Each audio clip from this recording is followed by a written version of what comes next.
134 కీర్తన తీద్దాం.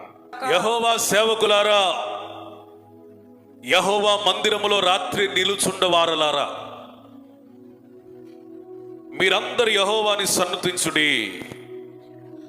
పరిశుద్ధ స్థలము వైపు మీ చేతులెత్తి యెహోవాను సన్నుతించుడి. భూమి ఆకాశములను సృజించిన యెహోవా సియోనులో నుండి నిన్ను ఆశీర్వదించునుగాక. ఈ 134 కీర్తనలో ఒక శ్రేష్టమైన వాగ్దానం ఉంది. భూమిని ఆకాశాన్ని సృజించిన మన దేవుడైన యెహోవా మనల్ని ఏం చేస్తాడట? సియోనులో నుండి ఆశీర్వదిస్తాడు. ఆమేన్, ఆమేన్. ఎక్కడి నుంచి? సియోనులో నుండి. ఈరోజు దేవుని మందిరంలో ప్రార్థించడానికి, దేవుని వాక్యం ద్వారా నూతన బలం పొందడానికి, ఈ రాత్రి అంతా గడపడానికి వచ్చిన మిమ్మల్ని అందరినీ దేవుడు సియోనులో నుంచి ఆశీర్వదించును గాక. ఆమేన్. నిజంగా నేను సియోనులో నుంచి ప్రభు ఆశీర్వదించాలి అని అనుకుంటే నువ్వేం చేయాలయ్యా అంటే, అక్కడ వ్రాయబడిన మాట, యెహోవా సేవకులారా, యెహోవా మందిరములో రాత్రి నిలుచుండు వారలారా. దేవుడు మనకు పెట్టిన పేరేంటంటే, మనం ఆయన సేవకులము. నిజంగా ఆయనకి మనం సేవకులం అయితే, సేవ చేసేవాళ్ళం అయితే, ఇక్కడ వ్రాయబడిన మాట, ఆయన మందిరములో రాత్రి జాములలో నిలిచే అనుభవాలలో ఉంటాం. ఈ మాటను బట్టి మీరేం అర్థం చేసుకోవాలి? ఈ సేవకులు అనే పదం పాస్టర్లకే కాదు కానీ, ప్రసంగికులకే కాదు కానీ, దేవుని బిడ్డలైన మీరందరికీ కూడా. ఆమేన్. నాకు మాత్రమే కాదు, అందరికీ సంబంధించిన మాట ఇది. ఏ మాట? సేవకులారా. ఒకవేళ నిజంగా నువ్వు సేవకుడివి, సేవకురాలు అయితే ఏం సేవ చేయాలి? దేవుని మందిరంలో రాత్రి గడపగలగాలి. నిజంగా నేను గాని నీవు గాని సేవకుడని పిలువబడడానికి దేవుడిస్తున్న అర్హత, యోగ్యత. ఆయన మందిరములో అట రాత్రి జాములలో నిలవాలి, రాత్రి సమయము గడపాలి, రాత్రి నిలబడేటువంటి అనుభవంలోనికి రావాలి. అప్పుడే మనం ఆయన సేవకులమని ఆయన చేత గుర్తించబడతాం. ప్రసంగాలు చెప్పేవాళ్ళు సేవకులు కాదు. ఆదివారం పొలోమని మందిరానికి వచ్చే విశ్వాసులు కూడా సేవకులు కాదు. ఎవరు? ప్రసంగికులైన, విశ్వాసులైన, సంఘ కాపురులైన, బిషప్లైన. దేవుని దృష్టిలో ఎవరయ్యా సేవకులంటే, రాత్రి జాములలో దేవుని సన్నిధిలో నిలిచేవాళ్ళు ఆయన సేవకులు. ఆయన సేవకులుగా గుర్తించాలంటే నాకైనా నీకైనా క్వాలిఫికేషన్ ఏముండాలి చెప్పండి?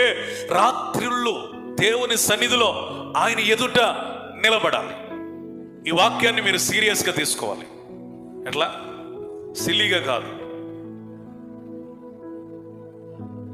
నీవు గాని నేను గాని దేవుని చేత సేవకుడు లేదా సేవకురాలని పిలవబడాలంటే దేవుని మందిరములో రాత్రి సమయాలు నిలిచే అనుభవంలోనికి రావాలి. బైబిల్లో ఒక ఆమె పాస్టర్మ కాదు, ప్రసంగికురాలు కాదు, ఆమె ప్రార్థన చేస్తే ఎవరు పడిపోలేదు, ఎవరు బాగుపడినట్లుగా కూడా రాయలేదు. కానట ఆమె పగలు రాత్రి తేడా లేకుండా దేవుని మందిరంలో నిలిచి ఉండే అనుభవం ఉండడం ద్వారా, ప్రార్థన ద్వారా సేవ చేసి సేవకురాలని పిలువబడింది. అన్న దేవుడు ఆమెను ఏ విధంగా గుర్తించాడు? ఆయన మందిరంలో నిరంతరం గడిపేటువంటి అనుభవం ఉంది కాబట్టి ఆమెను దేవుడు సేవకురాలని గుర్తించాడు. చివరి దినాల్లోకి వచ్చేసాం, అంత్య దినాల్లోకి వచ్చేసాం. ఆదివారం వరకు మాత్రమే సరిపెట్టుకునేటువంటి ప్రార్థనలు నిన్ను పరలోకానికి తీసుకెళ్ళడం. ఆట విడుపుగా, ఆకతాయితనంగా వారం వచ్చే పోయే ప్రార్థనలు, వినే ప్రసంగాలు నిన్ను ఆ నిత్య సియోన్లోనికి తీసుకెళ్ళం. నిజంగా ఆ నిత్య సియోన్లో నీవు నిరంతరం నిలవాలి అంటే మొదట ఎక్కడ నిలవాలి? దేవుని మందిరంలో రాత్రుళ్ళు గడపాలి. స్తోత్రం చెప్పండి. భూమి ఆకాశములను సృజించిన దేవుడు అప్పుడు మనల్ని ఆశీర్వదించడం ప్రారంభిస్తాడు. నువ్వు పర సంబంధంగా ఆశీర్వదించబడాలన్నా, భూ సంబంధంగా ఆశీర్వదించబడాలన్నా ఒకటే ఒక మార్గం. దేవుని సన్నిధిలో నిలిచి ఉండి ఆయన్ని సన్నుతించాలి. ఆయన పరిశుద్ధ స్థలం వైపు చేతులెత్తి ప్రార్థన చేయాలి. నువ్వు ప్రార్థన చేస్తే మూయబడిన ద్వారాలు తెరవబడతాయి. నువ్వు ప్రార్థన చేస్తే కఠినమైనవి కూడా కరిగిపోతాయి. నువ్వు ప్రార్థన చేస్తే ఇది అసంభవం, అసాధ్యం అన్నది కూడా దేవుడు నీ ద్వారా సుసాధ్యపరచగలడు. ఆమేన్. ఆశీర్వాదం ఊరికినే రాదు. లలిత జ్యువెలర్స్ ఆయన ఏమన్నాడు? డబ్బులు ఊరికినే రావు. 134 కీర్తనలో కీర్తనకారుడు ఏమన్నాడు? ఆశీర్వాదం కూడా ఊరికినే రాదు. ఎట్లా వస్తుంది? ఆయన సన్నిధిలో రాత్రుళ్ళు గడపాలి.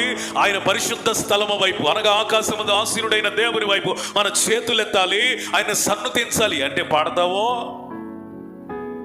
ప్రార్థిస్తావో, బ్రతిమలాడతావో, కన్నీరు కారుస్తావో, మూలుగుతావో, ఏదొకటి చేసి ఆయన యొద్ద నుండి ఆశీర్వాదాలు పొందుకోవాలి. స్తోత్రం. Praise the lord. ఒక దైవజనుడిగా పరిశుద్ధాత్మ ప్రేరణతో మిమ్మల్ని ప్రోత్సహిస్తున్న మాట ఏంటో తెలుసా? మీరు రాత్రి జాముల యందు నిలిచేటువంటి సేవకుల లిస్టులోనికి, జాబితాలోనికి, గుంపులోనికి వచ్చుదురుగాక. హల్లెలూయా. ప్రపంచం అంతా నిద్రపోతున్న టైంలో కూడా రాత్రి జాముల యందు దేవుని వైపు చేతులెత్తే వారి కొరకు దేవుడు అత్యాశక్తితో ఎదురు చూస్తున్న అంత్య దినాలలో మనం ఉన్నాం. నీకేమో అసలు ప్రార్థన అంటేనే పెద్ద తలనొప్పి. ప్రార్థన మొదలు పెడితే కొంతమంది వెళ్ళిపోతూ ఉంటారు. కొంతమంది ప్రార్థన అంటే కొంతమంది విసుగు. ఒక 5 నిమిషాలు కళ్ళు మూసుకున్నారంటే వాళ్ళకి జైల్లో వేసినట్లుగా ఉంటుంది. వాళ్ళని చూడ, వీళ్ళని చూడ. కానీ దేవుని సన్నిధిలో రాత్రి జాముల్లో నిలిచే వారి కొరకు దేవుడు వెతుకుతూ వారిని నిత్య సియోనులో నుండి ఆశీర్వదించడానికి ఆయన ఎదురు చూస్తా ఉన్నాడు. ఇంతవరకు నీకు అలవాటు లేదా? ఇది మొదలుకొని మీరు అలవాటు చేసుకుందరుగాక. Praise the lord. రాత్రి జాములో నిలవాలి. రాత్రి అనగానే పడుకోవటం కాదు, మంచం ఎక్కడం కాదు. రాత్రి అయింది కాబట్టి టైం ప్రకారం పడుకోవటం కాదు.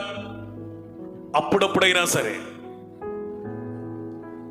అంటే మీ విశ్వాస పరిమాణం బట్టి అప్పుడప్పుడు అంటున్నాను. కానీ నీ ఓపిక అయితే దేవుని కోసం నిలబడగలిగితే ప్రతిరోజు రాత్రి జాముల్లో మనం ఏం చేయాలా?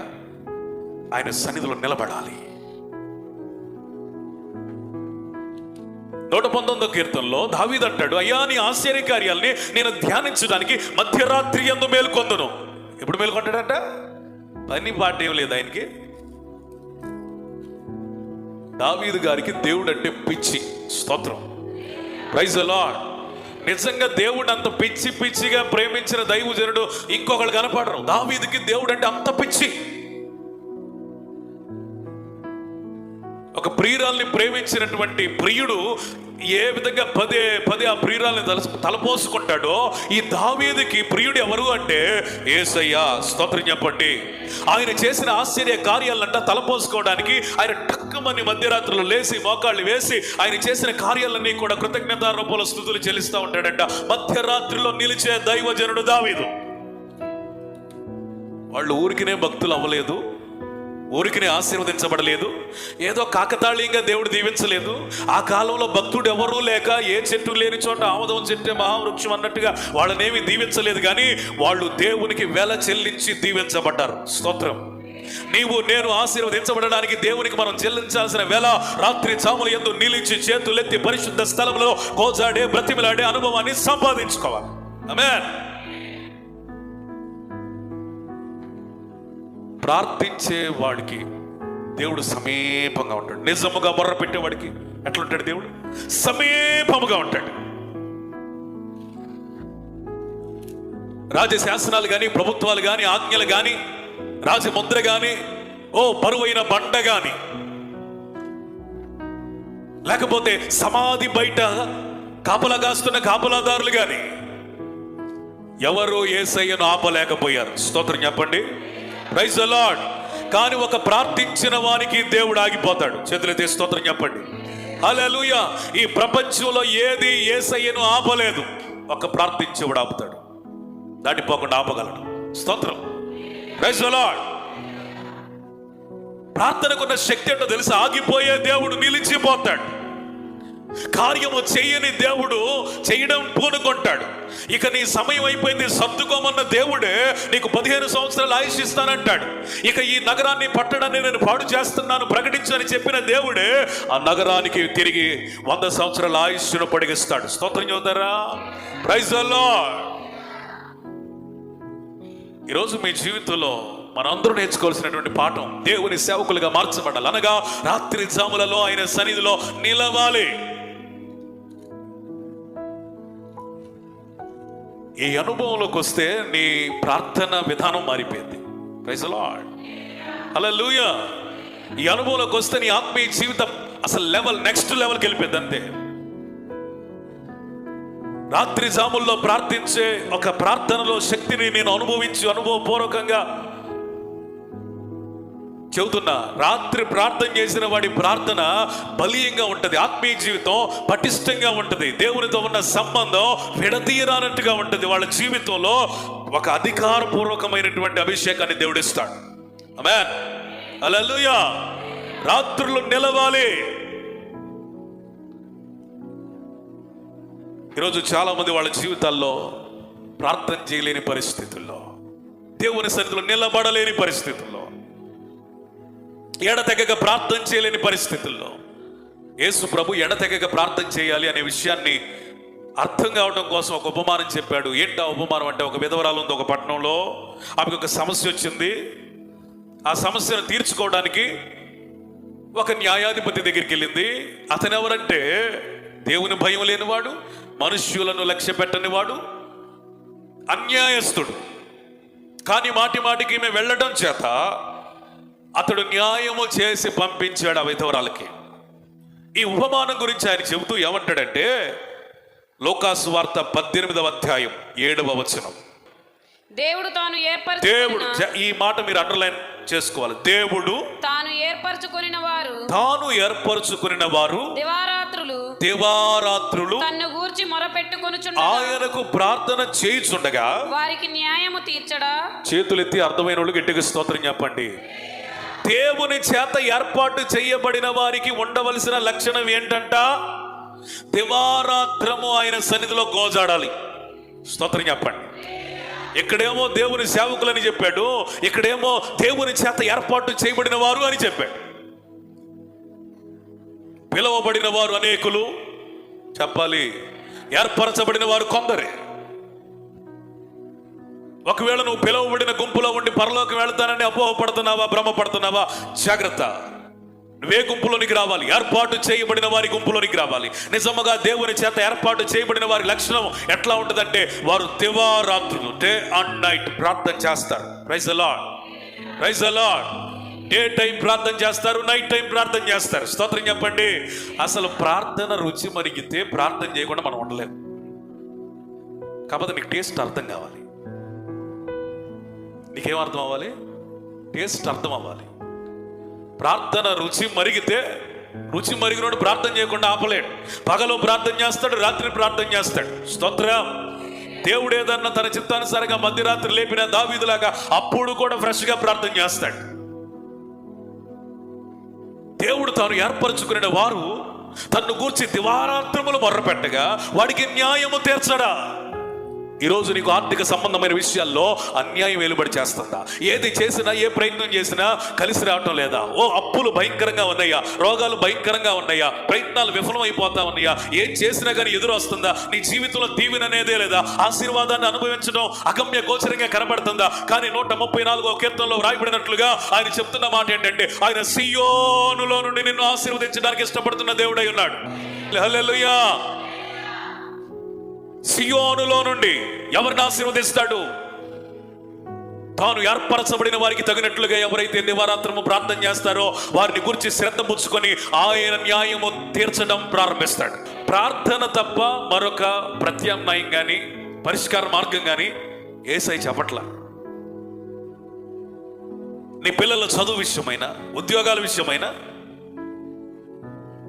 నీకు రావాల్సినటువంటి ధనం విషయంలోనైనా, జరగాల్సిన క్రియల విషయంలోనైనా, ఆగిపోయిన పనుల విషయంలోనైనా, అవి ఆత్మ సంబంధమైనవైనా భౌతిక సంబంధమైనవైనా, ఏదైనా సరే యేసు ప్రభు సూచిస్తున్న ఒక సర్వోత్తమమైన మార్గం ప్రార్థన, ప్రార్థన, ప్రార్థన. దేవుని చేత ఏర్పాటు చేయబడిన వారి జీవితంలో ప్రస్ఫుటంగా స్పష్టంగా కనబడే ఒక సైన్, ఒక గుర్తు ప్రార్థన. వారట దివారాత్రములు దేవునికి మొర్ర పెడతారట. స్తోత్రం, ప్రైజ్ ది లార్డ్, హల్లెలూయా. అందరూ వేదన వేదన అంటుంటే ఎన్నోసార్లు పడ్డాడు పడ్డాడు పడ్డాడు, అవమానాన్ని భరించాడు. ఒకరోజు అనిపించింది, నా చరిత్రను తిరగరాయగలిగిన దేవుని సన్నిధికి నేను వెళ్ళాలి. Praise the lord. నా చరిత్రను తిరగరాయగలిగిన దేవుని సన్నిధికి నేను వెళ్ళాలని రోషం తెచ్చుకుని యబ్బేజు దేవుని సన్నిధిలో యెహోవాను గురించి మొర్ర పెట్టాడట. నీ జీవితం అన్యాయం అయిపోయిందా, కృంగిపోయిందా, కృషించిపోయిందా,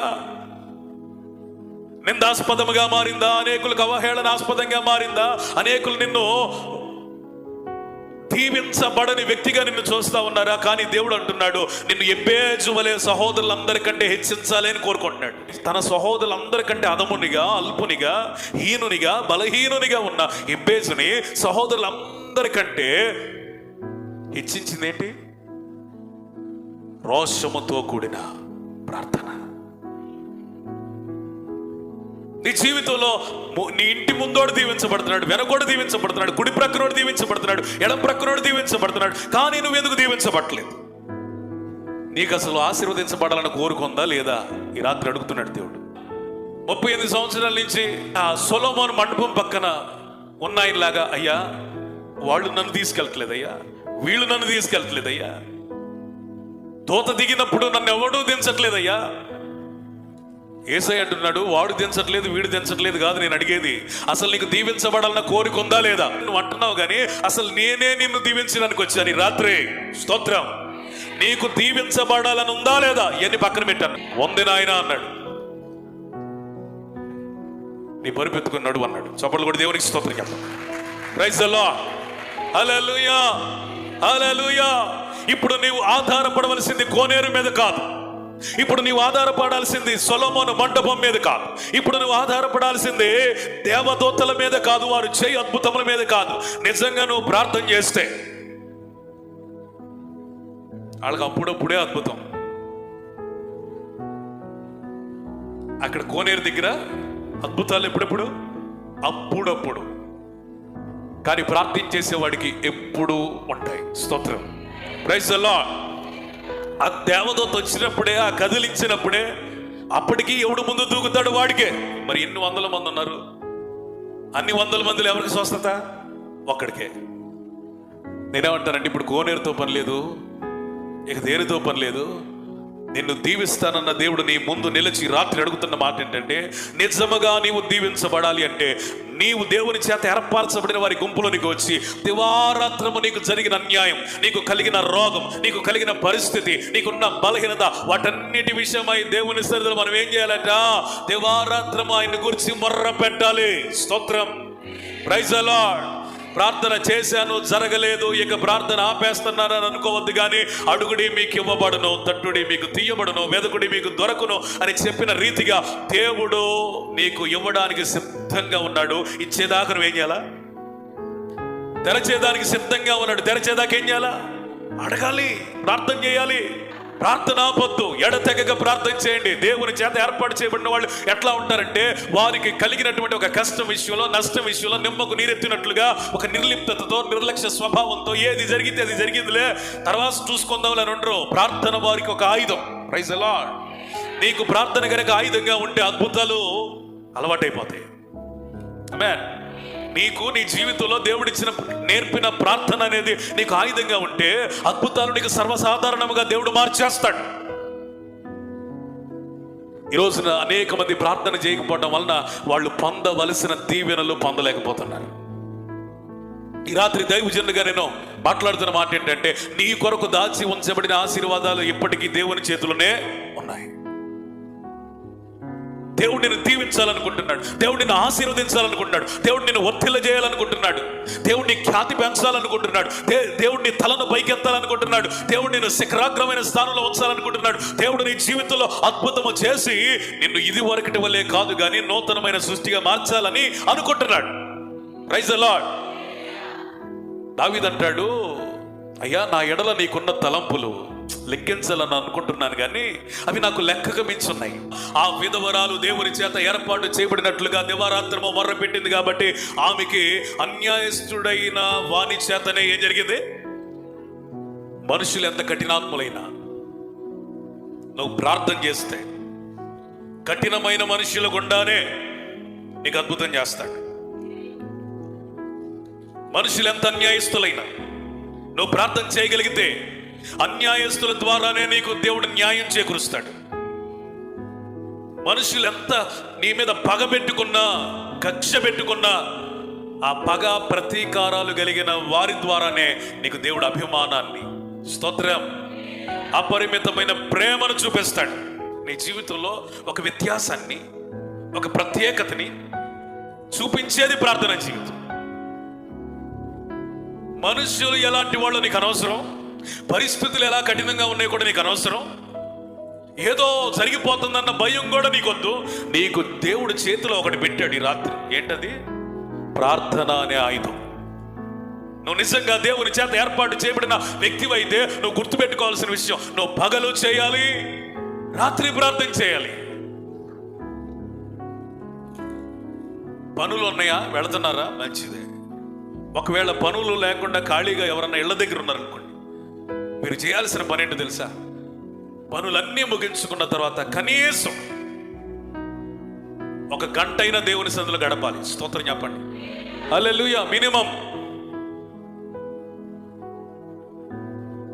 ఒక గంట అయినా దేవుని సన్నిధిలో గడపగలగాలి. ఆ పగలు ఆయనతో సహవాసం చేయగలగాలి. నీ ఇంట్లో అందరూ నిద్రపోయిన తర్వాత నువ్వు మోకాళ్ళుని చేతులెత్తి ప్రార్థన చేస్తూ ఉంటే నిజంగా నీ ఇంటిని దేవుడు ఎందుకు దీవించడు? ఎందుకు ఆశీర్వదించడు? పడుకున్న వాళ్ళతో కలిసి పడుకుంటే ఇక నీకు ఏర్పాట్లు లేని వాళ్ళకి తేడా ఏముంది? నువ్వు ఏర్పరచబడిన వారివి కాబట్టి నువ్వు పడుకున్న వాళ్ళతో కలిసి పడుకోకూడదు. ఒక గంట అయినా మేల్కొని ప్రార్థన చేసి పడుకోవాలి. స్తోత్రం. Praise the lord. ఏర్పాటు చేయబడిన వారు ఎలా ప్రత్యేకంగా ఉంటారంటే వారి ప్రార్థనా జీవితం ద్వారా, వారి ప్రార్థనా జీవితమే మిగిలిన మనుషులకు వారికి ఒక వ్యత్యాసాన్ని కలిగిస్తుంది, అద్భుతాలను చూపిస్తుంది, వారి మార్గాలను ప్రత్యేకపరుస్తుంది, వారి ఆలోచనలు ప్రత్యేకపరుస్తుంది. అందుకని నువ్వు ఏర్పాటు చేయబడిన గుంపులోనికి వచ్చుదో గాక. Praise the lord. ఒక్క రాత్రి ప్రార్థన యాకోబు జీవితాన్ని మార్చేసింది. ఒకే ఒక్క రాత్రి, ఒకే ఒక్క రాత్రి 400 మంది యాకోబు అనేవాడు ఈ భూమి మీద ఈ చరిత్రలో ఉండకూడదని కంకణం కట్టుకుని వచ్చారు. 400 మంది యాకోబు అనేవాడి పేరు తుడిచి పెట్టబడాలన్న ఒక సవాలుతో వచ్చారు. ఈ విషయం ఎరిగిన యాకోబు ఎబ్బోకు దగ్గర ఆగిపోయాడు. తనకు కలిగిన సంపదను పంపించేశాడు, దాసదాసీలను పంపించేశాడు, తన భార్యలను పంపించేశాడు, తనకు పుట్టిన బిడ్డల్ని పంపించేశాడు. ఇతడు మాత్రం ఒంటరిగా మిగిలిపోయాడు. సపోర్ట్ కూడా దేవునికి స్తోత్రం చెప్పండి. Praise the lord. ఎబ్బోకు రేవు దగ్గర ఒంటరిగా మిగిలిపోయిన యాకోబు వంటి ఏర్పాటు చేయబడిన వారు దేవుని సేవకులు, పరిచారకుల కొరకు దేవుడు వెతుకుతున్నాడు. స్తోత్రం. Praise the lord. నేను, నా భార్య, నా పిల్లలు, ఇది నా కుటుంబం అనుకుంటే ఏర్పాటు చేయబడినట్టుగా నువ్వు రావు. నీ పిల్లలకు వేరుగా, నీ భార్యకు వేరుగా నువ్వు ఏం చేయాలి? పురుషులారా, మధ్యరాత్రిలోనైనా, అర్ధరాత్రిలోనైనా, పగలైనా వేరై ప్రార్థించాలి. నేను నా భర్త అనుకుంటే కుదరదు. స్త్రీలారా మీరేం చేయాలి? యాకోబు వలె వేరై అందరినీ వదిలి ప్రార్థన చేయటం నేర్చుకోవాలి. ప్రార్థనా జీవితం ఎవరికి వారు కాపాడుకోవలసినటువంటి దేవుడిచ్చినటువంటి ఒక అగ్ని. ఎవరికి వాళ్ళు మాత్రమే భద్రపరచుకోవాలి. ఈ ప్రార్థనా వాతావరణాన్ని ఎవరికి వారే అలవర్చుకోవాలి. బృంద ప్రార్థనలు ఉంటాయి, కలిసి ప్రార్థన చేసే అనుభవాలు ఉంటాయి. నేనేమంటానంటే ఏర్పాటు చేయబడిన వారి వలె ఒంటరిగా అందరిని వదిలి మిగిలిపోయి ప్రార్థన చేసే అనుభవం. బృంద ప్రార్థనలు ఉంటాయి, కలిసి ప్రార్థన చేసే అనుభవాలు ఉంటాయి. నేనేమంటానంటే ఏర్పాటు చేయబడిన వారి వలె ఒంటరిగా అందరిని వదిలి మిగిలిపోయి ప్రార్థన చేసే అనుభవంలోనికి రావాలి. స్తోత్రం చెప్పండి. Praise the lord. లోకంలో అందరూ వదిలేసి ఉండి ఏమంటారు? అభాగ్యుడండి, నిర్భాగ్యుడండి, ఏకాగ్యండి, వాడికి ఎవడూ లేడండి, అనాథండి, దిక్కుమొక్కు లేనోడండి అంటారు. ఏది? లోకంలో ఒంటిగా మిగిలిపోయినాడు. కానీ దేవుని సన్నిధిలో ఒంటరిగా మిగిలిపోయినోడికి దేవుడు ఇచ్చిన పేరు ఏంటంటే, నీవు ఇశ్రాయేలు. నువ్వు ఒక వ్యక్తివి కాదు, ఒక శక్తివి. నువ్వు ఒక్కడివే కాదు, నువ్వు ఒక దేశానివి. నువ్వు వ్యక్తిగతమైన జీవితం కాదు, నీది ఒక జాతి. స్తోత్రం. Praise the lord. ఒకవేళ ఆ రాత్రే గనక యాకోబు అనేవాడు నశిస్తే ఏంటి పరిస్థితి? యాకోబును నశించకుండా విస్తరింపజేసింది. ఆ రాత్రి ఒంటరిగా మిగిలిపోయి నిలిచి దేవుని సన్నిధిలో మొర్ర పెట్టాడంట. స్తోత్రం. Praise the lord. ఒకసారి హోషేయ గ్రంథానికి రండి. నాకు చాలా ఇష్టమైన వాక్యం 12వ అధ్యాయం 3వ వచనం చదవమ్మా. తల్లి గర్భమందు యాకోబు తన సహోదరుని మడిమ పట్టుకొనెను. మగసిరి గలవాడై అతడు దేవునితో పోరాడెను. అతడు దూతతో పోరాడి చేయమొందెను. అతడు కన్నీరు విడిచి అతని బతిమాలెను. బేతేలులో ఆయన అతనికి ప్రత్యక్షమాయెను. అక్కడ ఆయన మనతో మాట్లాడెను. దేవునికి స్తోత్రం చెప్పండి. హల్లెలూయా. తల్లి గర్భమందు యాకోబు తన సహోదరుని మడిమను పట్టుకున్నాడు. అది లోక సంబంధమైన విషయం అయితే, అతడు విశ్వాసం మందు ఎదిగినప్పుడు తన ఎదుట 400 మంది మడిమను పట్టుకున్నాడు. కానీ ఏమండి, యాకోబు ఏశావుని జయించగలిగాడా? తల్లి గర్భంలో అయితే మడిమను పట్టుకున్నాడు, కానీ జయించలేకపోయాడు. కానీ ఎప్పుడైతే అతడు మగసిరి కలిగిన వాడై దేవుణ్ణి పట్టుకున్నాడో, స్తోత్రం, దేవునితో పోరాడాడు. హల్లెలూయా. తోతతో పోరాడి జయమొందాడు. హల్లెలూయా. కన్నీరు విడిచాడు. స్తోత్రం చెప్పండి. బ్రతిమిలాడాడు. హల్లెలూయా. అప్పుడు దేవుడు యాకోబు దగ్గరికి దిగొచ్చాడు. కొట్టు చప్పట్లో. Praise the lord. హల్లెలూయా. నీవు కూడా యాకోబు వలె ఒంటిగా మిగిలిపోతే, దేవుని గట్టిగా పట్టుకుంటే, ప్రార్థనలో పోరాడగలిగితే, కన్నీరు విడవగలిగితే, బ్రతిమిలాడగలిగితే, స్తోత్రం. అయ్యా నీవేనయ్యా దిక్కు. ఈ రాత్రి నువ్వు కార్యం చేయాలి ప్రభువా. నీవు తప్ప నాకెవరున్నారు నాయనా. నువ్వు అద్భుతం చేసేదాకా నేను వదిలిపెట్టను ప్రభువా. నన్ను దీవించు వరకు నేను వదిలిపెట్టను ప్రభువా. ప్రభువా అద్భుతము చేయండి నాయనా. నా స్థితి మారాలి ప్రభువా. నా గతి మారాలి ప్రభువా. చంపడానికి అనేకులు వస్తున్నారు ప్రభువా. నీవే నాకు దిక్కు నాయనని కన్నీరు విడిచాడు. అప్పుడు బేతేలులో యాకోబును దర్శించడానికి దేవుడు దిగి వచ్చాడు, అతనితో మాట్లాడాడు. అందుకని దేవుడు యాకోబులాగా శరీర సంబంధమైన పోరాటం కలిగిన మనలో ఎవరినైనా ఆయన అడుగుతున్న మాట ఏంటంటే, కాబట్టి నీవు నీ దేవుని తట్టు తిరగవలెను. స్తోత్రం. ఎడతెగక నీ దేవుని యందు నమ్మిక ఉంచవలెను. Praise the lord. యాకోబు దేవుని తట్టు తిరిగాడు, అద్భుతం పొందాడు. ఈ రాత్రి కనుక నీవు కూడా యాకోబు వలె తిరగగలిగితే, ఆయన ఎడల నమ్మకం ఉంచగలిగితే, యాకోబుకు ప్రత్యక్షమైన దేవుడు నీకు ప్రత్యక్షమవుతాడు. యాకోబును దీవించిన దేవుడు నిన్ను దీవిస్తాడు. యాకోబు పోరాడి గెలిచాడు కాబట్టి, యాకోబుతో పోరాడి అతని భూమి మీద లేకుండా చేద్దాం అనుకున్న వారు నిశ్చేష్టులయ్యారు, బలహీనులైపోయారు. స్తోత్రం. ప్రార్థనలో ఉన్న శక్తి. ఎక్కడ ప్రార్థన చేస్తా ఉంటే అక్కడ 400 మంది బలహీనమయ్యారు. ఎక్కడ ఏడుస్తుంటే అక్కడ 400 మంది గుండెలు కరిగిపోయాయి. స్తోత్రం. ఎక్కడ బతిమలాడుతూ ఉంటే వాళ్ళు అక్కడ శక్తిహీనులు అవుతున్నారు. Hallelujah. The prayer life is the spiritual warfare. ప్రార్థనా జీవితం అనేది ఒక ఆత్మ సంబంధమైన పోరాటం. నువ్వు ఒంటరిగా ప్రార్థిస్తున్నప్పుడు ఎవరికి తెలియవు, కానీ నీ పోరాటంలో ఉన్న శక్తి ఏంటో తెలుసా? ఏ విషయమైతే నువ్వు ప్రార్థన చేస్తావో వారితో దేవుని దూతలే పోరాడతారు. నీకు జయము దిగి వస్తుంది. స్తోత్రం. నేను బలహీనుడండి, నా వల్ల ఏమీ కాదండి, నా పక్షమున ఎవరూ లేరండి, నేనేమీ చెయ్యలేనండి, నాకు దిక్కు ఎవడూ లేడండి, సహాయం చేసేవాడు ఎవడూ లేడండి, నేను అభాగ్యుడండి, నా వల్ల కాదండి, ఇక నా జీవితం అయిపోయిందండి అని అనుకున్నావా? ఈ రాత్రి యాకోబు వలె ఆయన గట్టిగా పట్టుకోగలిగితే, కన్నీరు విడవగలిగితే, బ్రతిమిలాడగలిగితే, నువ్వు దీవిస్తే తప్ప నేను వదలనని ఆయనతో గట్టిగా మాట్లాడగలిగితే, పట్టుదలతో ప్రార్థన చేయగలిగితే, ఈ రాత్రి యాకోబుతోనే కాదు, నీతో కూడా ఆయన ముచ్చటించి దీవించాలని కోరుకుంటున్నాడు. స్తోత్రం. Praise the lord.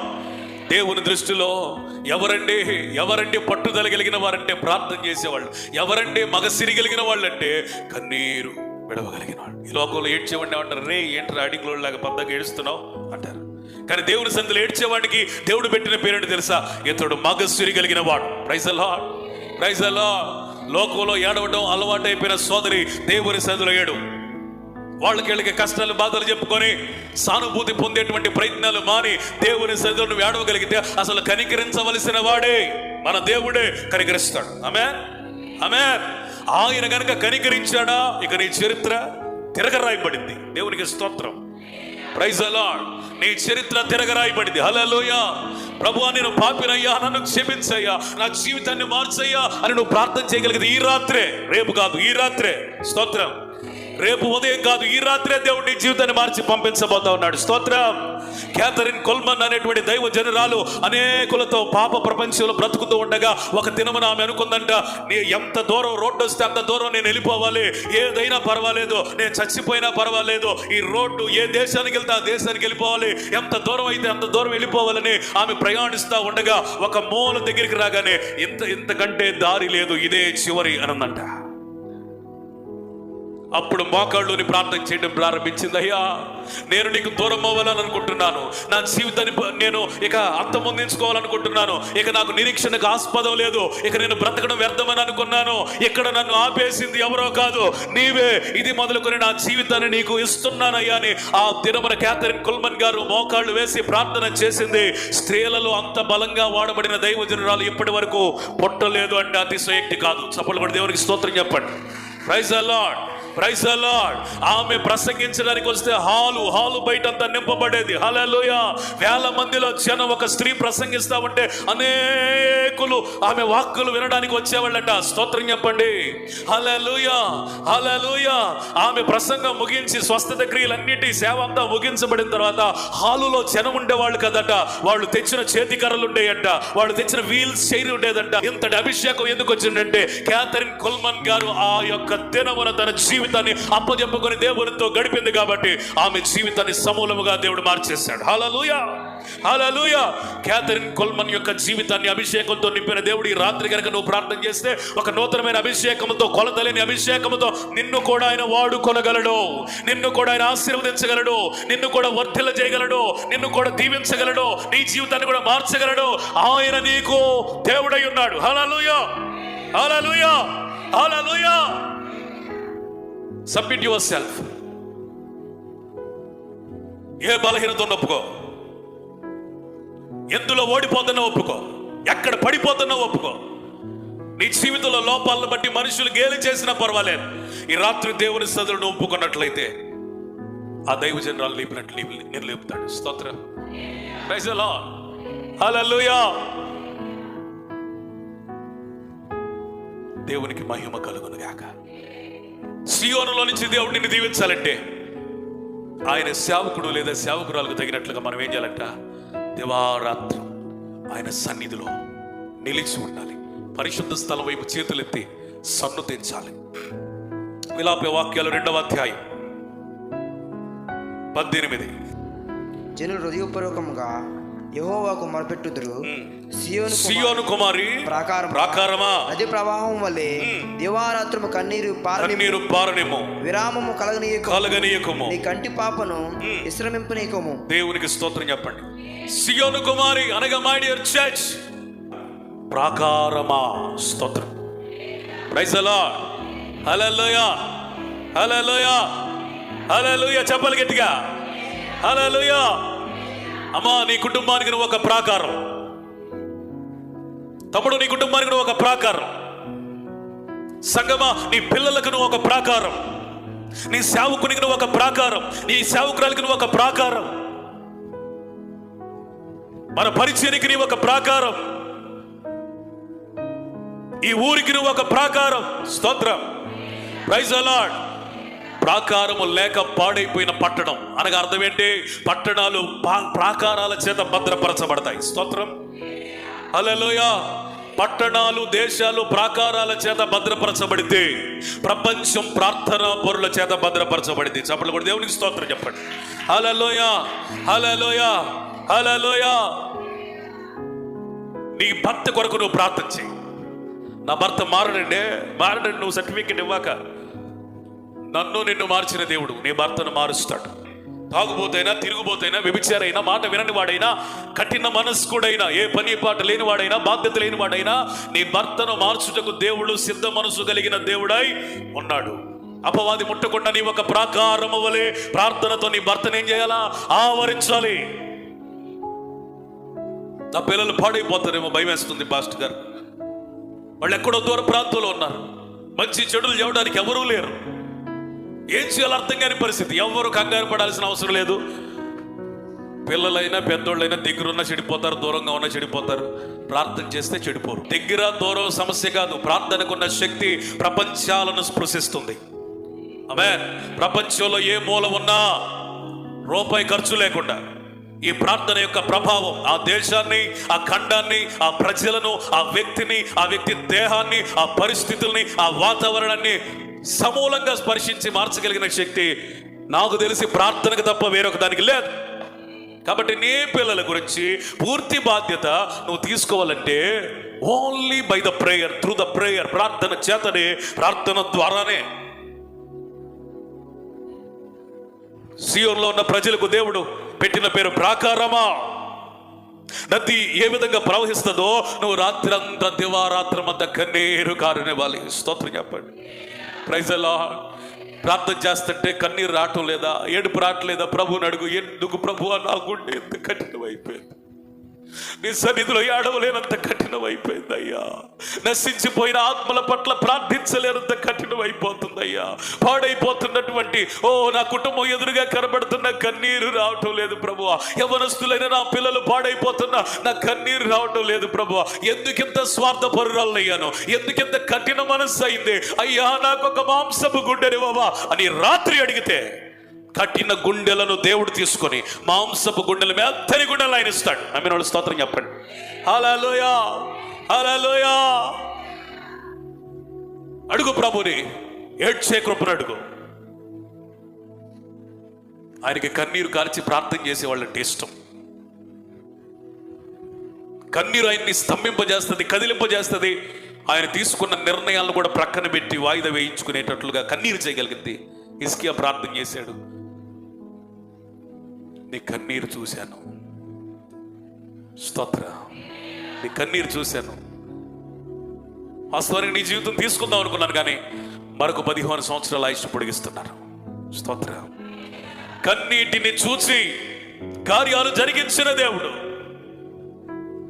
ఈ రాత్రి నువ్వు ఏడవగలిగితే, ఈ రాత్రే కాదు, నువ్వు ప్రార్థించిన సమయాలలో, అన్ని సమయాలను చెప్పలేం, కానీ అవసరమైన సమయాల్లో ప్రభు ఏడ్చుటకు కృపనివయ్యా. స్తోత్రం. హల్లెలూయా. ఒక బొట్టు 2 బొట్లు కాదట, నదీ ప్రవాహం వలె. స్తోత్రం. మనకి అనుభవం వచ్చును కాక. 2 చుక్కలు 3 చుక్కలు కాదంటే ఎట్ట? నదీ ప్రవాహం అంత నీళ్లు మనిషిలోంచి వస్తాయండి, కానీ రావు. అంటే అర్థం ఏంటంటే పూర్తిగా నీ దేహంలో ఉన్న ఆ కళ్ళకు సంబంధించిన ఆ గ్రంథుల్లో నుంచి నీళ్ళు ఎంత రావాలో అంత రాగలిగే దావీదంటాడు, నా పరుపు తేల చేయనంతగా అంటాడు. నిజంగా ప్రార్థన చేస్తే అంత కన్నీరు వచ్చి పరుపు తేలిపోయేంత నీళ్ళు వస్తాయా? రావు. కానీ దాని అర్థం ఏంటో తెలుసా? ఏదో ఒక బొట్టు 2 బొట్లు కాదు, కళ్ళు ఏదో తేమ రావటం కాదు, చెమ్మగిల్లటం కాదు. మన ఏడుపు ఏ స్థాయికి వెళ్ళాలంటే లోపల నేను ఇదంతా అయిపోయిందా. స్తోత్రం. కుటుంబీకులలో ఎవరైనా చనిపోయినప్పుడు వాళ్ళు చనిపోయిన రాత్రి నుంచి సమాధి చేసేదాకా ఏడుస్తారు. రాత్రి నుంచి చూసిన వాళ్ళకైతే అర్థమైంది, కానీ సమాధి చేయడానికి ఒక అరగంట ముందు వచ్చిన వాడికి ఆ వ్యక్తిని చూసినప్పుడు, ఆ ఇంటి వాళ్ళని చూసినప్పుడు ఏంద్ర వీళ్ళు ఏమీ ఆడవట్లేదంటే వాళ్ళ దగ్గర ఏడ్చే ఓపిక అయిపోయింది. అంతగా ఏడ్చారు. స్తోత్రం. అది నదీ ప్రవాహం వలె కన్నీరు కార్చటం. సియోను కుమారి ప్రాకారమా, నదీ ప్రవాహం వలె దివారాత్రము కన్నీరు పారనిము, విరామము కలగనీయొద్దు. స్తోత్రం. రేపు చేద్దాంలే, వచ్చే వారం నుంచి చేద్దాంలే, తర్వాత చేద్దాంలే, ముందు పని కానిద్దాంలే అనే మనస్సు రావద్దు. నీ ప్రప్రథమమైన స్థానం ఏంటో తెలుసా? ప్రార్థన. మార్టిన్ లూథర్ కింగ్ అనేటువంటి దైవజనుడు చెప్పాడు, నాకు ఈరోజు చాలా పని ఉంది, నేను బయటికి వెళితే మళ్ళీ వచ్చేసరికి ఏ టైం అయిందో నాకు తెలియదు, అందుకని మొదట 3 గంటలు ఆయన సన్నిధిలో నేను గడిపాను అంటాడు. ఆమె అంటే అర్థం ఏంటి? ఆ రోజు మొత్తం ప్రార్థించకపోయినా నేను గిల్టీగా ఫీల్ అవ్వకూడదు, ప్రార్థన చేయలేదని బాధపడకూడదు. నా దేవుని సన్నిధిలో పరిపూర్ణంగా ఇష్టము కలుగునంతగా, సంతృప్తి కలుగునంతగా, ఆకలి తీరునంతగా, దాహము తీరునంతగా ఆయన సన్నిధిలో నేను మొర్ర పెట్టగలగాలి. అందుకని 3 గంటలు ప్రార్థన చేసి కానీ బయటికి వెళ్ళదంట. స్తోత్రం, ప్రైజ్ ది లార్డ్. ఫంక్షన్ ఉంటే ప్రార్థన లేదు, ఏమీ లేదు. పెళ్ళిళ్ళు ఉంటే ప్రార్థన లేదు, ఏమీ లేదు. ఒక ఆదివారం పని పడితే ప్రార్థన లేదు, ఏమీ లేదు. అర్జెంటుగా ఎక్కడికైనా వెళ్ళాలంటే ప్రార్థన లేదు, ఏమీ లేదు. కానీ దేవుని వాక్యం సెలవిస్తుంది, విరామము కలగనివ్వద్దు, నీ కంటి పాపను విశ్రమింపనియొద్దు. నువ్వు నిద్ర తక్కువైతే ఆరోగ్యం దెబ్బతింటదేమో, లేకపోతే రోగం ఉంది కదా బలహీనం అయిపోతానని కాదు. దేవుని మాట సెలవిస్తుంది, ఆయన సన్నిధిలో అట్లా నువ్వు ఎట్లా ప్రార్థన చేయాలంటే విశ్రమం లేకుండా, విరామము లేకుండా, నిద్ర రాకుండా. స్తోత్రం. నీవు లేచి రేయి మొదటి జామున మొర్ర పెట్టుము. ఎప్పుడు రేయి మొదటి జాము అంటే ఇప్పుడు ఇశ్రాయేలీల కాలమానం ప్రకారం పగలు 4 జాములు, రాత్రి 4 జాములు, 3 గంటలకు ఒకటి జాము. పగలు ఏంటయ్యా టైమింగ్ అంటే 6 నుంచి 9 వరకు ఒక జాము, డే టైం. 6 నుంచి 9 వరకు మొదటి జాము, 9 నుంచి 12 వరకు రెండో జాము, 12 నుంచి 3 వరకు మూడో జాము, 3 నుండి 6 వరకు 4వ జాము. ఇది పగలు. 6 నుంచి సేమ్ 9, 9 నుంచి 12, 12 నుంచి చెప్పండి 3, 3 నుంచి మళ్ళీ 6. అంటే సాయంకాలం 6 గంటల నుంచి 9 గంటల ఈ ప్రాంతాన్ని ఏమంటారంటే రాత్రి మొదటి జాము. స్తోత్రం చెప్పండి. అందుకని దావీదు అంటాడు, నేను సాయంకాలం నా చేతులు ఎత్తుట నైవేద్యము. చేతులు ఎత్తండి ఒకసారి, అల్లాడిస్తూ స్తోత్రం చెప్పండి. హల్లెలూయా. కన్నీళ్లే కాదట, కన్నీళ్లతో పాటు ఏం కృమ్మరించాలంట? హృదయం. హృదయాన్ని కృమ్మరించడం అంటే అర్థం ఏంటి తెలుసా? నీ హృదయంలో దేవునికి చెప్పనిది, దేవుని ఎదుట ఒప్పుకొననిది, ఆయన యొద్ద దాచినది లేదా మరుగు చేసినది ఏది ఉండనంతగా ఖాళీ చేసుకో. You should become empty. ఒక వ్యక్తిని దేవుడు దీవించాలంటే మొదటిగా ఆ వ్యక్తిని దేవుడు ఖాళీగా చేస్తాడు. అది ప్రార్థనలోనే జరిగింది. ఆమె నువ్వు ఖాళీ పాత్రగా ఉంటేనే దేవుడు నేను నింపి వాడుకుంటాడు. ఆమె ఆల్రెడీ దేనితో దానితో నింపబడి ఉన్నావు అనుకో, దేవుడు ఆడుకుంటాడా? అట్లాంటి పాత్రలు దేవుడు ఆడుకోడు. ఎట్లాంటి పాత్రలు దేవుడు ఆడుకుంటాడంటే, ప్రభువా నీ సన్నిధికి వచ్చాను, నా లోపాలు ఇవి, నా బలహీనతలు ఇవి, నా పాపం ఇది, నా నిర్లక్ష్య స్వభావం ఇది, ఇది ప్రభువా నా జీవితం అని సమస్తము నీ హృదయంలో ఉన్నదంతా కృంభరించి నువ్వు ప్రార్థన చేస్తే నీ హృదయం ఖాళీ అయిపోయింది. అప్పుడు దేవుడు ఆ హృదయములో ఒక ఆశీర్వాద ఓటను బిగిస్తాడు. స్తోత్రం. లివింగ్ స్ట్రీమ్, జీవజల నదులు. హల్లెలూయా. జీవజల నదులు. హల్లెలూయా. అందుకని దేవుని వాక్యం సెలవిస్తుంది, అన్నిటికంటే నీ హృదయాన్ని భద్రంగా కాపాడుకో. ఎందుకు తెలుసా? హృదయములో నిన్ను ఆశీర్వదించగలిగినటువంటి ఒక వనరు పెట్టాడు. ఆమేన్. మనకు తెలియదు కానీ ఎన్ని వనరులు ఉన్నాయో లోపల ఇన్సైడ్. ప్రార్థన చేస్తే అవన్నీ ఓపెన్ అవుతాయి. ఆమేన్. నువ్వు ప్రార్థన చేయకే అవన్నీ ఏమైపోయినాయి? ఎక్కడికక్కడ బిగించబడ్డాయి. నువ్వు కనుక హృదయం తెరిచి ప్రార్థన చేయగలిగితే ఆ హృదయంలో అప్పటి వరకు బిగించబడిన, మూయబడిన ఆ జీవధారలు ప్రవహించడం ప్రారంభిస్తాయి. ఆమేన్. Praise the Lord. అందుకని రేయి మొదటి జామున లేచి నీ హృదయమున ప్రార్థన చేయాలి. నీ పసిపిల్ల ప్రాణము కొరకు నీ చేతులను ఆయన తట్టు ఎత్తుము. ఆమేన్. తల్లులారా, తండ్రులారా, మీకు దేవుడు పిల్లలు ఇచ్చారు కదా, ఆ పిల్లలు దీవించబడాలంటే అది నీ ప్రార్థన ద్వారా మాత్రమే సాధ్యం. నువ్వు గనక ప్రార్థన చేస్తే నీ పిల్లల్ని దేవుడు మార్చుకుంటాడు, ఆశీర్వదిస్తాడు. నీ పసి పిల్లల నిమిత్తం దేవుని సన్నిధిలో ఏం చేయాలి? ప్రార్థన చేయాలి. అనేకులు కనడం వరకే పరిమితం అయ్యారు, కానీ కనిన తర్వాత చేయాల్సిన అతి ప్రాముఖ్యమైన క్రియలు మర్చిపోయారు. దేవుడు పిల్లల్ని ఇచ్చాడు అని అనుకుంటున్నారు, కానీ పిల్లల కొరకు ప్రార్థించేది ఎంతమంది? నీ పసి పిల్లలు ఆరోగ్యంగా ఉండాలంటే నువ్వు చేతులెత్తాలి. ఆయుష్ పొడిగించబడాలంటే చేతులెత్తాలి. శిఖర సమానముగా ఉండాలంటే చేతులెత్తాలి. ఎవడు అణిచివేయలేనంత తిట్టపరచబడిన ప్రాకారాలుగా ఉండాలంటే చేతులెత్తాలి. నీ పిల్లలు తోకలుగా కాదు తలలుగా ఉందురుగాక అంటే నువ్వేం చేయాలా? చేతులెత్తాలి. స్తోత్రం, ప్రైజ్ ది లార్డ్. నువ్వు మంచి స్కూల్లో జాయిన్ చేసిన వాళ్ళ కోసం చేతులు ఎత్తలేదు అనుకో,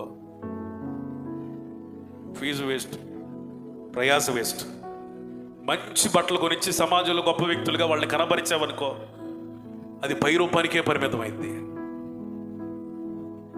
కానీ వారి కొరకు చేతులు ఎత్తావనుకో నిర్దోషమైన హృదయంతో, నీ ప్రతి కన్నీరు వారికి ఒక ఆశీర్వాదపు వర్షంగా మార్చబడింది.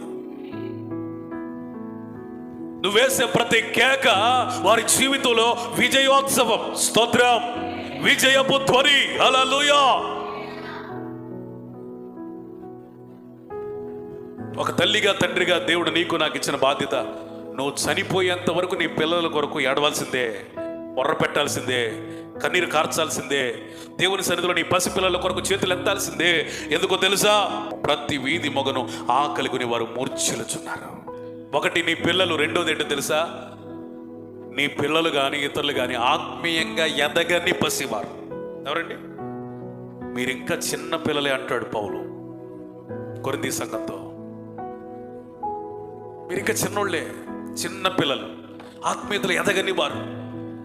నా ప్రియ సంగమా, నీ భర్త ఆత్మీయతలు ఎదగలేకపోతే నీవే ఒక తల్లిగా ఏం చేయాలో? చేతులు ఎత్తాలి. నీ భార్య ఆత్మీయంగా ఎదగకపోతే దేవుని సన్నిధిలో నీ చేతులు ఎత్తి, అయ్యా స్పిరిచువల్ గ్రోత్ దయచేయ్యా నా భార్యకి. నీ పిల్లలు ఆత్మీయంగా వయసులో పెద్దోళ్ళు అవుతున్నారు కానీ దేవుని జ్ఞానంలో పెద్దోళ్ళు అవ్వట్లేదంటే నువ్వు వారి కొరకు దేవుని సన్నిధిలో ఏం చేయాలా? చేతులెత్తి మొర్ర పెట్టాలి. స్తోత్రం, హల్లెలూయా. దేవుని చేత ఏర్పాటు చేయబడిన వారు, దేవుని సేవకులు అనబడిన వారికి కలిగి ఉండవలసినటువంటి లక్షణం ఏంటంటే వారు రాత్రి పగలని తేడా లేకుండా ఎడతెగక ప్రార్థిస్తారు, కన్నీరు విడుస్తారు. చెప్పాలి, ఆమేన్ చెప్పాలి. బ్రతిమిలాడతారు. హల్లెలూయా. ప్రార్థనలో పోరాడతారు. ఎక్కడ? ప్రపంచంలో నువ్వు ఏది చేసినా నీకు జయం లేదేమో, ప్రార్థన చేస్తే మాత్రం జయం, జయం నిశ్చయం. అంతే.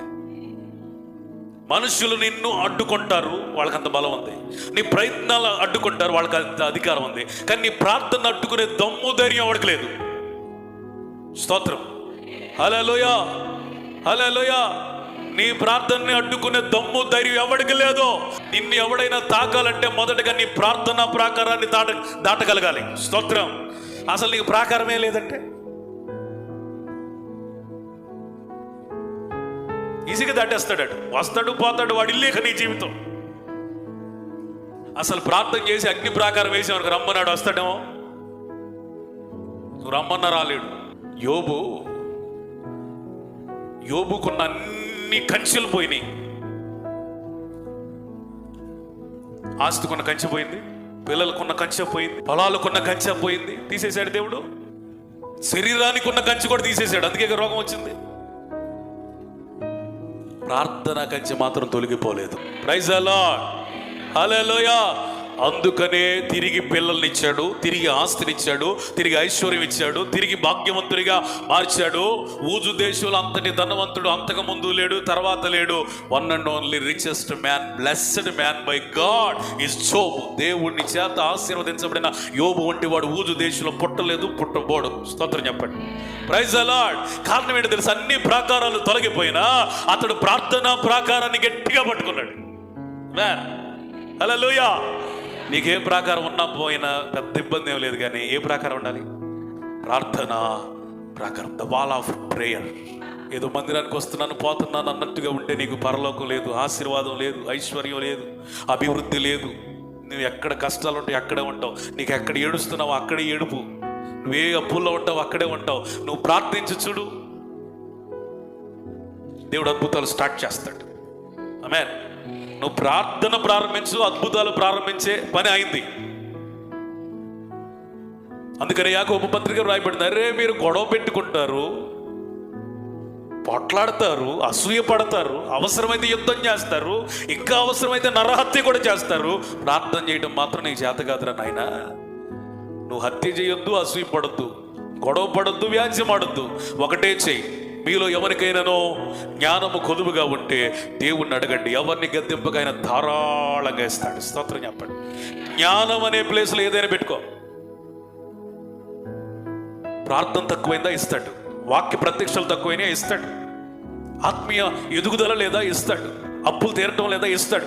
ఏది తక్కువైనా అడిగితే ఆయన గద్దించడు. స్తోత్రం. రే నీకు పని పాట ఏం లేదా, రాత్రి ప్రార్థన చేస్తావు, పగలు ప్రార్థన చేస్తావు, నేను పడుకోవద్దా అనే దేవుడు కాదు. ఇశ్రాయేలుని కాపాడువాడు కొనుకొడు, ఆయన నువ్వు ప్రార్థించాలే గాని ఆయన విశ్రమించే దేవుడు కానే కాడు. నువ్వు ప్రార్థించి చూడు, నువ్వు ఆశీర్వాదాలు పొందుతావు.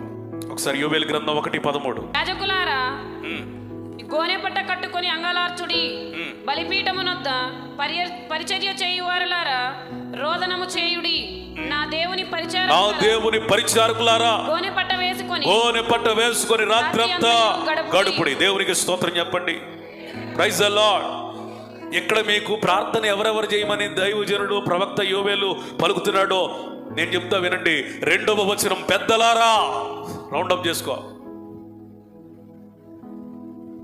కింద లైన్లో దేశపు కాపురస్తులారా.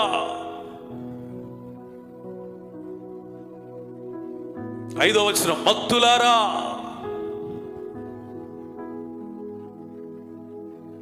11వ వచనం చివరి లైన్, ద్రాక్ష తోట కాపరులారా. 13వ వచనం, యాజకులారా, బలిపీఠమునొద్ద పరిచర్య చేయవారులారా, నా దేవుని పరిచారకులారా. ఎంతమంది దేవుని సన్నిధిలో రాత్రి జాముల్లో ప్రార్థన చేయాలి? స్తోత్రం చెప్పండి. స్తోత్రం చెప్పండి. నిజమైన రివైవల్ ఉన్న దేశం కానీ సంఘం కానీ ఎట్లా ఉంటుందంటే సంఘ పెద్దలు కూడా ప్రార్థన చేస్తారు. ఏమండి? ఏ పెద్దలు?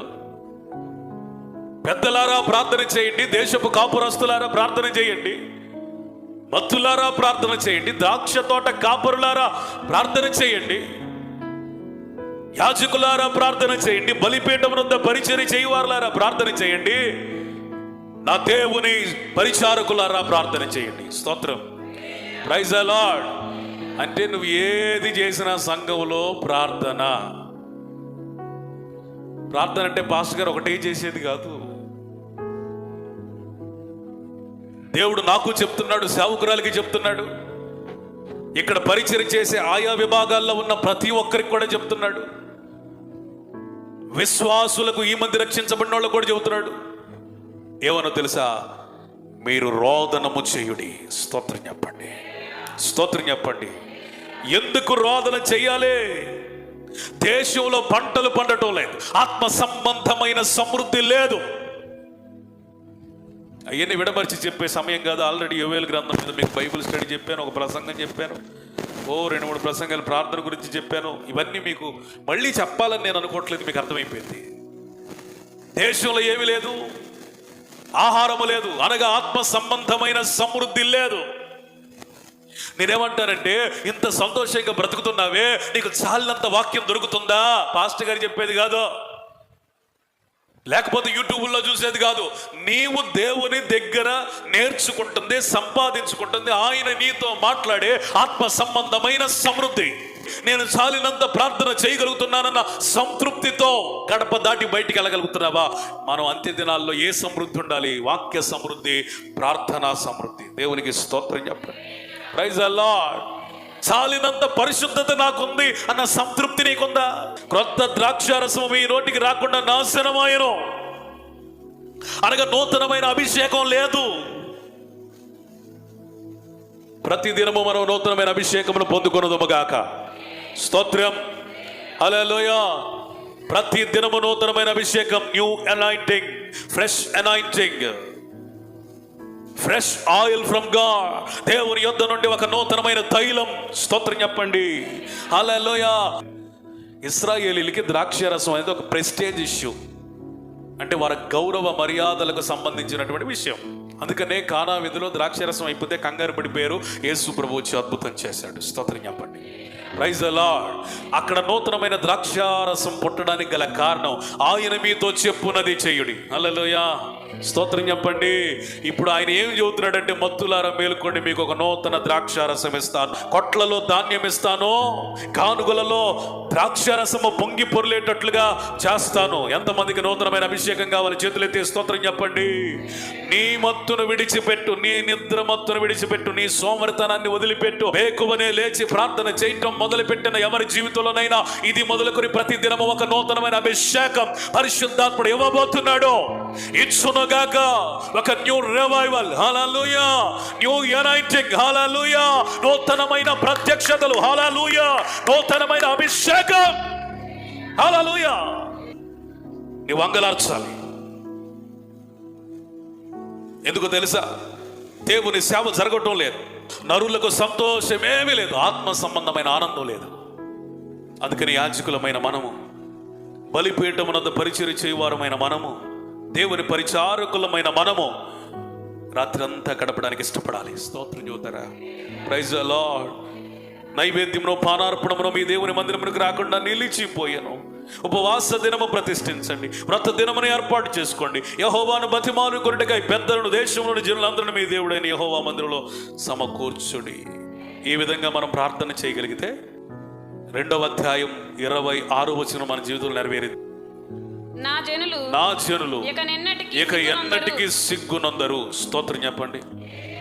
నీ కన్నీరుకు కారణం నువ్వు ప్రార్థన చేయనందున, నీ అవమానానికి కారణం నువ్వు ప్రార్థన చేయనందున, నీ సమృద్ధి లేని జీవితానికి కారణం నువ్వు ప్రార్థన చేయనందున, కొట్లు ఖాళీ అయిపోవటానికి, గానుగలు ఎండిపోవడానికి గల కారణం నువ్వు ప్రార్థన చేయనందున, నీ తల మీద ఒక నూతనమైన అభిషేకం రాని కారణం నువ్వు ప్రార్థన చేయనందున, నువ్వు తిరిగి మత్తును విడిచి ప్రార్థన చేయగలిగితే దేవుడు నీకున్న అవమానాన్ని అంతా కొట్టేసి నిందకు ప్రతిగా పూదండని ఇవ్వబోతా ఉన్నాడు. స్తోత్రం.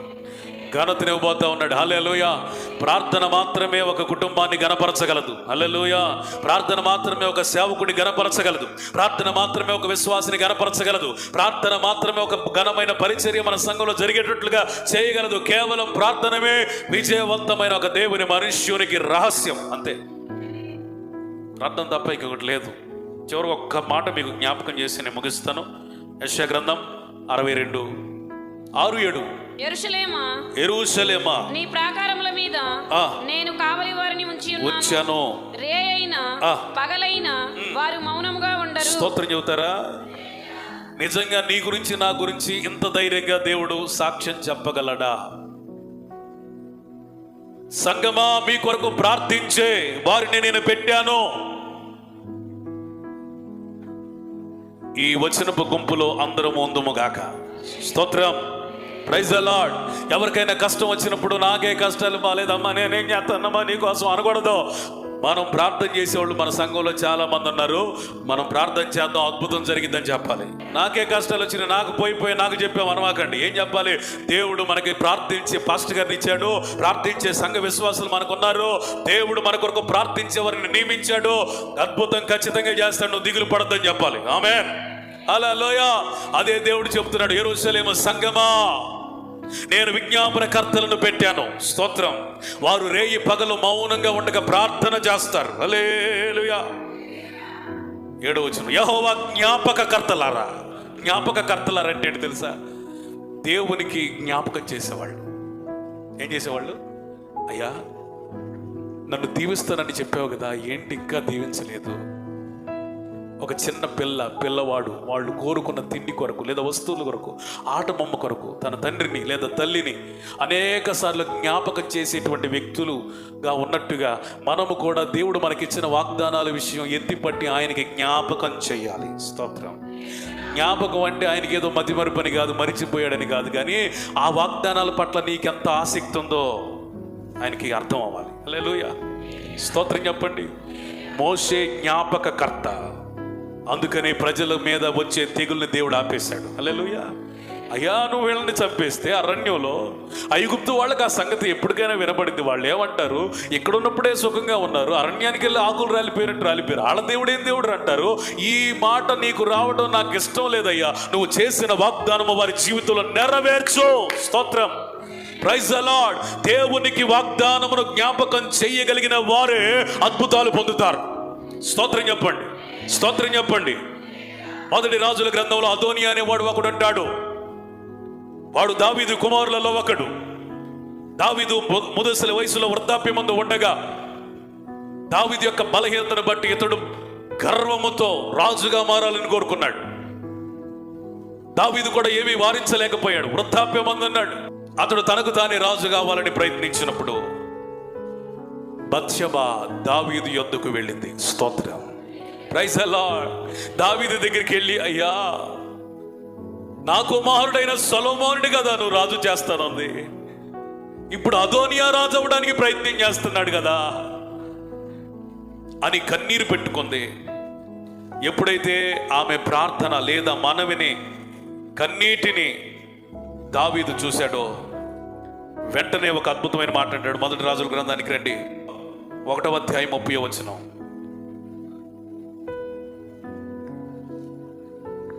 చదువు.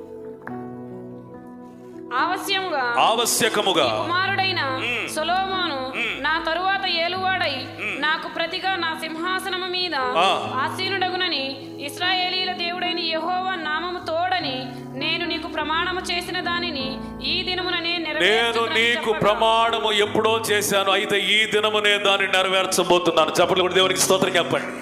హల్లెలూయా. బత్షెబా యొక్క కన్నీరు, బత్షెబా యొక్క ప్రార్థన మనకొక మాదిరి. స్తోత్రం. ఆమె జ్ఞాపకకర్తగా ఉంది. హల్లెలూయా. గతములో దావీదు సొలొమోను విషయంలో చేసినటువంటి వాగ్దానమును ఆమె ఆ పూట జ్ఞాపకం చేసుకుని వృద్ధాప్యమందున్న దావీదు దగ్గర కన్నీరు పెట్టుకున్నప్పుడు ఆయన ఒకటే ఒక మాట చెప్పాడు, ఎవడాడు రాజు అయ్యేది నాకు తెలియకుండా. అప్పుడు దాకా వారించలేకపోయాడు కొడుకుని. బత్షెబా ప్రార్థన చేయగలని ఈయనకి గుర్తొచ్చారు, దైవిక రోషం వచ్చేసింది. స్తోత్రం చెప్పండి. దేవుడు రోషం కలిగి, ఆసక్తి కలిగి నీ జీవితం పట్ల అద్భుతాలు చేయాలంటే ఆయన నీకు ఏదైతే చేస్తానని చెప్పాడో వాటన్నిటిని గుర్తు చేయాలి. ఆమేన్. జ్ఞాపకకర్తగా నేను ఉందుముగాక. స్తోత్రం చెబుతారా? హల్లెలూయా. జ్ఞాపకకర్తగా మనము ఉందుముగాక. ఎప్పుడైతే మనం జ్ఞాపకం చేస్తామో దేవుడంట అప్పుడే ప్రారంభిస్తాడు. స్తోత్రం చెబుతారా? స్తోత్రం చెబుతారా? అక్కడ కింద వచనాల్లో ఏమని ఉంటుందంటే, యెషయా గ్రంథం 62కు వద్దాం మళ్ళీ. కింద వచనాల్లో ఏముంటుందంటే, ఇప్పటి వరకు నువ్వు పండించింది ఎవడో తిన్నాడు, నువ్వు ప్రయాసపడి తీసిన ద్రాక్షరసం ఎవడో తాగాడు. నువ్వు గనక తిరిగి నువ్వు ప్రార్థించగలిగితే ధాన్యము కూర్చిన వారే దాన్ని భుజిస్తారు. స్తోత్రం చెబుతారా? పండ్లు కోసిన వారే దాన్ని త్రాగుతారు. ఎంతమంది వాగ్దానాన్ని స్వాతంత్రించుకున్నారు? చేతులెత్తి ఆమేన్ చెప్పండి. నువ్వు కష్టపడుతున్నావు, నీకు ఫలితం రావట్లేదు. కారణం ఏంటో తెలుసా? దేవుడు నీ జీవితంలో చేసిన వాగ్దానాలను జ్ఞాపకం చేసుకొని ఆయన సన్నిధిలో మొర్ర పెట్టలేకపోతున్నావు, కన్నీరు విడవలేకపోతున్నావు. ఈ రోజు కనుక నువ్వు ఏడవగలిగితే, ప్రభువా నాకు ఇస్తానన్నది నువ్వు ఇవ్వలేకపోతున్నావు ఎందుకయ్యా అని ఏడవగలిగితే నువ్వు కష్టపడిన ప్రతిఫలం నీ కళ్ళ ముందు ఉండబోతుంది. హల్లెలూయా. నువ్వు పండించిన ధాన్యం నువ్వు తినబోతున్నావు. హల్లెలూయా. నువ్వు కోసిన పండ్ల ఫల రసమును తాగబోతున్నావు. స్తోత్రం చెప్పండి. నీ పిల్లల కొరకు కష్టపడుతున్నావు, ఫలితం రాట్లా. నీ యొక్క కుటుంబం కొరకు కష్టపడుతున్నావు, ఫలితం రాట్లా. నీ జీవితంలో కష్టానికి తక్కువ లేదు, కానీ ఫలితము శూన్యంగా ఉంది. కారణం ఏంటో తెలుసా? ఈ కష్టముతో పాటు నీ కన్నీళ్లు కావాలి దేవునికి. హల్లెలూయా. ఈ కష్టముతో పాటు వాగ్దానములు జ్ఞాపకం చేసుకొని ఆయనకి జ్ఞాపకము చేయాలి. హల్లెలూయా. నువ్వు చేస్తానన్నావు, చెయ్యయ్యా. హల్లెలూయా. రోషము కలిగి అడగండి. హల్లెలూయా. నువ్వు చేస్తానన్నావు, ఈ రాత్రి చెయ్యాలి. ఈ రాత్రి నేను నమ్ముతున్నాను, మోయబడిన అనేకుల ద్వారాలు దేవుడు తెరవబోతున్నాడు. స్తోత్రం, ప్రైజ్ ది లార్డ్. బత్షెబా విషయంలో దావీదు చెప్పినట్లుగా దేవుడు ఈ రాత్రి నీతో మాట్లాడుతున్నటువంటి మాట ఏంటంటే, నిశ్చయముగా ఆ క్రియను నేను ప్రారంభిస్తున్నాను. ఇక ఎవడు దానిని ఆపలేడు. ఈ రాత్రి నేను ప్రారంభిస్తున్నాను. నువ్వేది ఆగిపోయిందో దేవునికి చెప్పు. హల్లెలూయా. హల్లెలూయా. ప్రభు నీకు నిశ్చయముగా అది ఆరంభించునుగాక. Praise the lord. హల్లెలూయా. ఒకే ఒక్క మాట, అది మనకి చాలా అవసరమైన మాట. లోక 6:12. ఆ దినముల యందు ఆయన ప్రార్థన చేయుటకు కొండకు వెళ్ళి దేవుని ప్రార్థించు రాత్రి గడిపెను. మన యేసయ్య రాత్రి ప్రార్థనకు ఆద్యుడు, మనకి ఆదర్శప్రాయుడు. ఆ దినముల యందు అనగా యేసు ప్రభు సిలువ వేయబడే దినాలవి. స్తోత్రం. లోకంలోంచి వెళ్ళిపోయే దినాలవి. స్తోత్రం చెప్పండి. మానవాళి రక్షణ కొరకు మృతి నొందే దినాలవి. హల్లెలూయా. మహిమతో తండ్రి యొద్దకు తిరిగి వెళ్ళవలసిన దినాలు. స్తోత్రం. ఖచ్చితంగా ఇవి కూడా యేసయ్య దినముల వంటివే. హల్లెలూయా. మనలో హతసాక్షులు కావలసిన వాళ్ళు ఉన్నారేమో. శ్రమలు రాబోతున్న దినాలు ఇవి. ఒకవేళ మరణం ఆసన్నమవుతుంది, ఏనాటికైనా మరణించవలసినటువంటి పరిస్థితులు, దేవుని రాకడ ఆసన్నమైన దినాలు ఇవి. స్తోత్రం. మహామహిమతో దేవుని యొద్దకు కొనిపోబడే దినాలు ఇవి. అందుకని యేసువలే ఆయన ఒలీవ కొండకెళ్ళాడు. నువ్వు ఇంట్లో ఉంటే ఇంట్లో, మందిరంలో ఉంటే మందిరంలో, ఎక్కడైనా రాత్రి జాముల యందు రాత్రంతయు గడిపాడట. స్తోత్రం. Praise the lord. హల్లెలూయా, హల్లెలూయా. ఈ చివరి దినాలలో ప్రార్థన చేయకుండా ఉంటే ఎలా సిద్ధపడగలవు? యేసు ప్రభు తనను తాను సిలువకు, ఆ మహిమకు ఎలా సిద్ధపరచుకున్నాడు చూడండి. ఆ దినములలో మరి ఎక్కువగా ఆయన రాత్రి జాములు ఏం చేశాడట? గడిపాడు. రాత్రంతా గడిపాడు. ఒలీవ కొండకు వెళ్ళి. స్తోత్రం చెప్పండి.